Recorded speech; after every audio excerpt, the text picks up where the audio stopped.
একদিকে ভারত বাংলাদেশের সীমান্তে অযাচিত নাটক নিয়ে ব্যস্ত, কিন্তু অন্যদিকে ইউক্রেন যুদ্ধে প্রতিনিয়ত তাদেরই দেশের নাগরিকরা প্রাণ হারাচ্ছে। সম্প্রতি এমন একটি খবর আন্তর্জাতিকভাবে ছড়িয়ে পড়েছে। ইউক্রেন যুদ্ধের ময়দানে একে একে বেশ কিছু ভারতীয় নাগরিকের প্রাণহানির খবর প্রকাশ পেয়েছে, যার কারণে এবার প্রেসিডেন্ট পুতিনের কাছে রীতিমতো ধর্ণা দিতে হচ্ছে নরেন্দ্র মোদীকে। 17 জানুয়ারি শুক্রবার ভারতীয় পররাষ্ট্র মন্ত্রণালয় নিজেই এই খবর জানায়। প্রকাশিত এক বিজ্ঞপ্তিতে বলা হয়, ইউক্রেনের রাশিয়ান সেনাবাহিনীর হয়ে যুদ্ধরত 12 ভারতীয় প্রয়াত হয়েছে। এনডিটিভির প্রতিবেদনে বলা হয়েছে, মোট 126 ভারতীয় ইউক্রেনের বিরুদ্ধে রাশিয়ার সেনাবাহিনীতে যোগ দিয়েছিল। এছাড়া এখনও নিখোঁজ আছেন আরও 16 জন।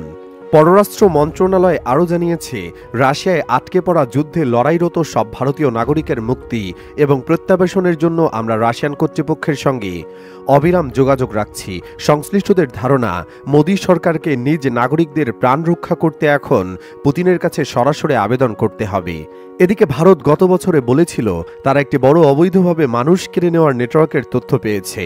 এটি তরুণদের রাশিয়ায় লোভনীয় চাকরি বা বিশ্ববিদ্যালয়ে ভর্তির প্রতিশ্রুতি দিয়ে প্রলুব্ধ করে ইউক্রেন যুদ্ধে অংশ নিতে বাধ্য করছে। পররাষ্ট্র মন্ত্রণালয়ের মুখপাত্র রণধীর জয়সওয়াল জানিয়েছেন, রাশিয়ান সেনাবাহিনীতে কর্মরত এমন ভারতীয় নাগরিকের মধ্যে আমাদের কাছে এখন পর্যন্ত 126 জনের খবর আছে। তিনি বলেন, তাদের মধ্যে 96 জন ইতিমধ্যে ভারতে ফিরে এসেছেন। তাদের রাশিয়ান সশস্ত্র বাহিনী থেকে অব্যাহতি দেওয়া হয়েছে। 18 জন ভারতীয় নাগরিক এখনও যুদ্ধে রয়েছেন। এই 18 জনের মধ্যে 16 জনের অবস্থা জানা যায়নি।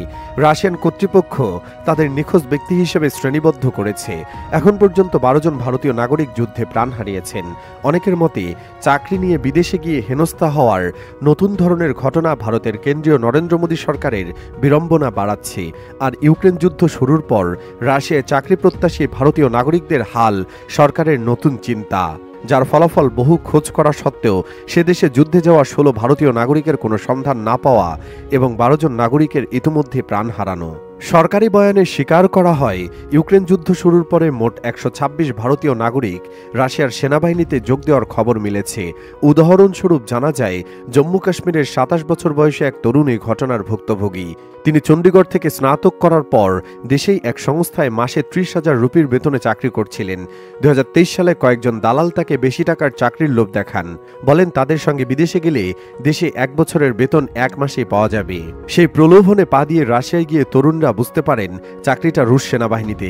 সর্বশেষ 3 মাস আগে ছেলের সঙ্গে তার কথা হয়েছে জানিয়ে তরুণের বাবা বলেন, সেই থেকে ছেলের কোনো খোঁজ ভারত বা রাশিয়ার সরকার এখনো পর্যন্ত দিতে পারেনি। আসলে রাশিয়া ইউক্রেন যুদ্ধ শুরুর পর ভারত সহ বিভিন্ন দেশের নাগরিকদের রুশ বাহিনীতে যোগ দেওয়ার কথা শোনা যাচ্ছে।